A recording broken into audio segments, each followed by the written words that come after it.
Lalu apakah 32 pemain yang dipanggil Patrick Kluivert mampu memperbesar kemungkinan untuk meraih poin penuh dalam laga melawan Tiongkok di kualifikasi Piala Dunia pada 5 Juni mendatang? Kita berbincang dengan M. Kusnaini, pengamat ataupun analisa sepak bola.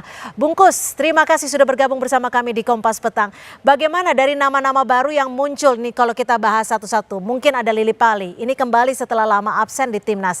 Bisakah memperkuat formasi lini depan untuk Lily Pali ini? Iya, pemanggilan Lily Pali ini memang sangat mengejutkan ya, karena Lily Pali ini sudah cukup lama absen di Liga 1 dan dia baru bermain di pertandingan terakhir kemarin, itu pun tidak sebagai starter ya. Karena itu pemanggilan Lily Pali ini memang cukup mengejutkan, karena pada dasarnya di posisi yang sama beberapa alternatif pemain lain sebetulnya tersedia ya. Tapi balik lagi memang kita harus mengakui bahwa yang namanya pemanggilan pemain timnas adalah hak pelatih timnas. Cuma mungkin yang perlu dipertimbangkan begini. Jadi dalam tim itu ada yang namanya kerangka tim yang mungkin hampir pasti akan menjadi pemain-pemain yang diandalkan dalam permainan. Tapi ada juga pemain-pemain yang dipanggil untuk kepentingan regenerasi, untuk masa depan gitu ya. Yeah. Nah dalam konteks itu biasanya pelatih memanggil pemain-pemain yang sedang bersinar di liga, yang berusia muda, supaya mereka mendapatkan pengalaman, berlatih bersama pemain yang lebih senior, memahami perkembangan dan pola permainan timnas, sehingga suatu saat ketika dipanggil itu mereka siap. Nah dalam konteks itulah saya berpikir seharusnya yang diprioritaskan dipanggil mungkin lebih tepat kalau Beckham Putra Nugraha misalnya, yang memang sedang berkembang penampilannya. Apalagi musim ini Beckham tampil konsisten bersama Persib. Dia juga mencetak lebih banyak gol dibanding Lily Pali. Beckham 6 gol dari 28 pertandingan, Lily Pali 5 gol dari 22 pertandingan. Artinya kalau memanggil Beckham itu ada semacam niat baik untuk mempersiapkan regenerasi. Kalau Lily Pali ini kan pilihan dari segi usia kan bukan pemain yang mungkin bisa diandalkan untuk jangka panjang. Iya.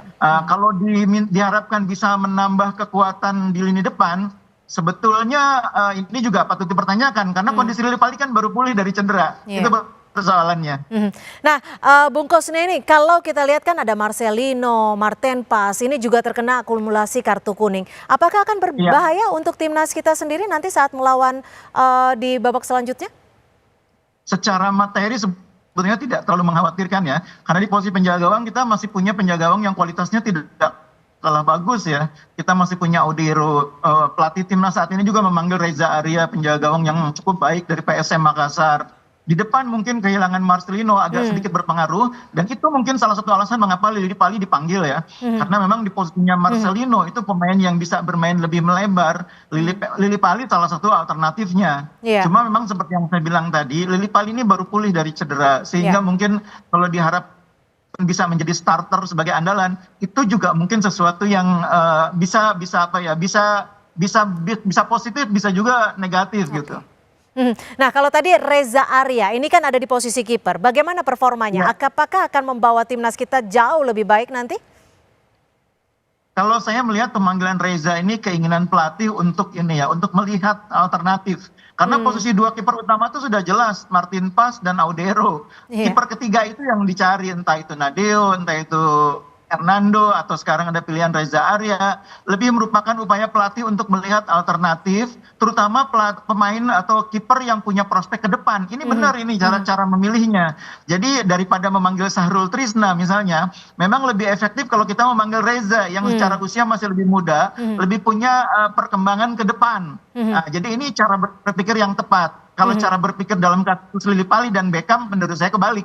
Oke. Nah, lalu apa sekiranya strategi yang harus disiapkan Kluivert saat melawan Tiongkok nanti agar setidaknya kekalahan sebelumnya tidak terulang nih?